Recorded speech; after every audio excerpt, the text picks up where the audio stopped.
तो आज की वीडियो में हम बात करेंगे कि क्यों मेरे को लगने लगा कि जो मेरी विक्रांत है उसको लेने का फ़ैसला मेरा बहुत गलत था। सेकंड हैंड बाइक में पाँव नहीं फँसाना चाहिए जब तक अपनी एक्सपर्टीज़ ना हो किसी बाइक को लेकर। तो ये फ़ैसला धीरे-धीरे मेरा बनने लगा था। तो जानते हैं इसकी शुरुआत कैसे हुई? तो सबसे पहले क्या हुआ कि जो आप जानते हैं कि हमने अपने अंकल से स्कूटर वाले अंकल से हमारा स्कूटर रिस्टोर करवाया था, तो उनके ही रेफ़रेंस से मुझे ये बाइक मिली। इसका जो ओनर था उससे मैंने ये सेटलमेंट करके बाइक परचेज़ कर ली। तो उसकी आरसी के बारे में अभी हम रुके हुए थे।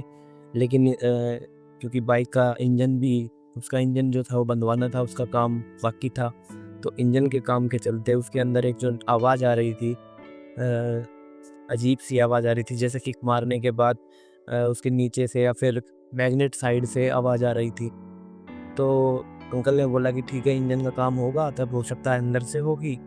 अगर अंदर से होगी तो इंजन का जब काम होगा तो वो ठीक हो जाएगा, और अगर ये दिक्कत कहीं और से होगी तो उसको भी फिर रिपेयर कर दिया जाएगा, कोई प्रॉब्लम नहीं है। बाइक में ओवरऑल कोई प्रॉब्लम नहीं है और कोई प्रॉब्लम आएगी भी नहीं। तो यही सोच के फिर चल ठीक है भाई, ले लेते हैं। तो बाइक परचेज़ कर ली, सब कुछ हो गया, इंजन भी बंद गया, लेकिन वो आवाज़ गायब नहीं हुई। तो कई मैकेनिक के पास बातचीत करी और कुछ एक्सपीरियंस लिया, क्योंकि मुझे भी पता था कि जो हमारे अंकल हैं जिसने इसका इंजन का काम किया है, वो अंकल स्कूटर के पारंगत कह सकते हैं। कि वो स्कूटर के लिए जो चेतक स्कूटर की सीरीज़ है या फिर जो भी स्कूटर के अंदर कोई भी सीरीज़ है, उनके वो महारत है। तो मुझे लगा कि भाई हो सकता है ये बजाज विक्रांत, क्योंकि विक्रांत भी एक ऐसा मॉडल है जो अपने टाइम में एक लिमिटेड स्टॉक में बिका है, जिसका ओरिजिनल होना भी मतलब मिलना और फिर उसको रिपेयर होना काफ़ी रेयर लगता है। अंकल ने भी कहा कि हाँ भाई, शायद मुश्किल ही मैंने शायद इस बाइक पे भी पहले काम किया है। तो ये बात भी ध्यान में रखी, और मुझे भी बाइक के बारे में जानना था, क्योंकि मुझे अभी आगे के 5 साल तक इस बाइक को चलाना है। तो मुझे भी जानना था कि भाई क्या-क्या इस बाइक में आने वाली दिक्कतें हैं, क्योंकि मैं नया ओनर हूँ। हो सकता है पहले ओनर ने इन्हीं समस्याओं के चलते इसको बेच दिया हो, और मैंने नई बाइक के लालच के चक्कर में जो आई फटाफट उसी को ही खरीद लिया। बस कोई जान-पहचान, कोई तरीका नहीं निकाला कि मैं इस बाइक को टेस्ट कर सकूँ या मुझे कुछ समय मिले कि मैं जाँच पड़ताल कर सकूँ किसी बाइक के किसी दूसरे मिस्त्री के पास भी ले जाकर। ओनर ने कहा कि भाई देखो, जैसी बाइक तुम्हारे सामने है वैसा ही है, इसके बाहर और कुछ भी दिक्कत नहीं है। जो तुम्हारे सामने दिक्कत आ रही है तुम देख सकते हो, बाकी उसके अलावा बाहर से मेरी तरफ से कोई 1% की भी कोई दिक्कत नहीं है। तो किसी ने कहा कि इसकी कोईल जो है मैग्नेट को जो कोईल है वो ख़राब है, तो वो बदलनी पड़ेगी, तो वो बदल ली। फिर उसके बाद लगा कि कोई बेरिंग, तो वो बेरिंग बदला। कई बार इसके मतलब मैग्नेट वाले हिस्से को खोला हमने, और उस आवाज़ को बंद करने की कोशिश करने के चक्कर में इसमें नए-नए पुर्जे लगाए, लेकिन ये आवाज़ बंद ही नहीं हुई।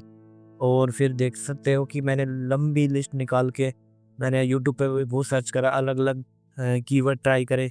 उन कीवर्ड को ट्राई करने के बाद भी सही मुझे कहीं पर भी एक जानकारी नहीं मिली, जो वहाँ पर जाकर उस जगह को, उस दिक्कत को सॉल्व करती हो।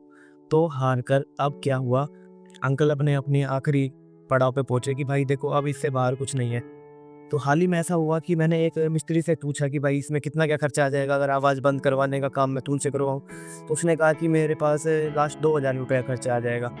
तो मैं यही बात लेके अंकल के पास गया कि अंकल ऐसा क्या है इस सामान के अंदर, अब भी बाइक के अंदर अब क्या रह गया कि 2000 रुपये का खर्चा और कर दूँ मैं, तो इस आवाज़ को ख़त्म किया जा सकता है।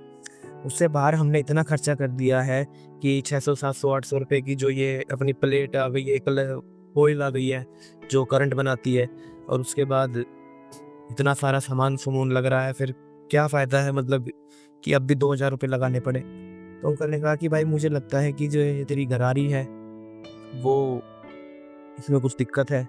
इस गरारी को अगर मतलब बदल दिया जाए तो हो सकता है ये आवाज़ तेरी चली जाए। क्योंकि उस गरारी को अगर हम हटा देते थे तो आवाज़ बंद हो जा रही थी। लेकिन जब उस गरारी को हम लगा देते थे तो आवाज़ बंद नहीं होती थी, और मैग्नेट के साथ उस गरारी को अगर लगाने के बाद ऐसा होता है कि वो वन वे होती है, उसे वन वे कहा जाता है। वन वे का मतलब है कि वो एक तरफ ही रोटेट करेगी, दूसरी तरफ वो रुकेगी, अवरोध करेगी, रोकेगी उसको। तो आगे चलने के बाद ऐसा हुआ कि भाई अब वो दोनों तरफ ही मूव कर रही है। हमें लगा कि भाई हमने ग्रीस ज़्यादा लगा दिया अंदर, कोटियों को जो गोलियां हैं उनको सेट करने के चक्कर में हमने मतलब जो ग्रीस है वो ज़्यादा लगा दिया है। लेकिन ऐसा नहीं हुआ। अब की वीडियो जो देख रहे हो आप, उसके अंदर जो है ये जो भाई है अपने खान, ये जो इसको मैग्नेट को लगा रहे हैं, ये इस भाई को भी बोला कि भाई मैग्नेट में थोड़ा सा ग्रीस लगा लो जिससे कि ये आराम से लग जाए। और ये ग्रीस भर भर के लगाने के बाद भी ये दोनों तरफ मूव नहीं कर रही, एक तरफ ही मूव कर रही है। और अंदर लगाई और फिट किया और आवाज़ गायब हो गई। तो दोस्तों मैंने यही सीखा इस बार कि जितनी भी वीडियोस है एक सेल्फ को स्टार्ट करने के लिए, उस आवाज़ को ख़त्म करने के लिए और सेल्फ को स्टार्ट करने के लिए एक ऐसा पुर्जा था जो हमें ज़रूरत था। तो मैं यहाँ पे अपने नियर बाय के बजाज के जो अपना एजेंसी है वहाँ गया उस पुर्जे के बारे में बात करने। तो वहाँ पर उन्होंने कहा कि अगर भाई हमारे पास तो पुर्जा नहीं है और अगर मंगवाया भी जाए तो 10 से 15 दिन लग जाएंगे। तो फिर मैंने उनसे पूछा कि कोई और एजेंसी बता दीजिए आप। तो उन्होंने एजेंसी की बताई मुझे द्वारका में। तो ऐसे ही मैं अपनी फ्रेंड के सिलसिले में ऐसे गया हुआ था दोस्त के किसी काम से, तो द्वारका के पास गया हुआ था। तो मैंने चेक इन कर लिया कि भाई देखो यहाँ मिल जाए। तो वहाँ जाके तो पता चला कि भाई के पास है। किस्मत से मतलब एक पीस पड़ा हुआ है।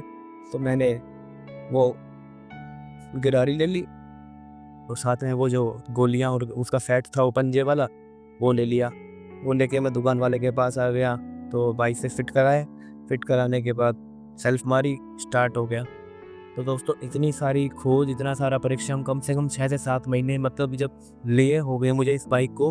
और तब से मैं अब तक इसी प्रॉब्लम में था कि मैंने क्या ख़रीद लिया, ये क्या इसकी सेल्फ कभी चालू हो पाएगी, क्या मुझे हमेशा कॉम्प्रोमाइज़ करना पड़ेगा। लेकिन नहीं दोस्तों, सक्सेसफुली आज मतलब ये डन हो गई है, ये सेल्फ ले रही है। तो मुझे आज बहुत खुशी है।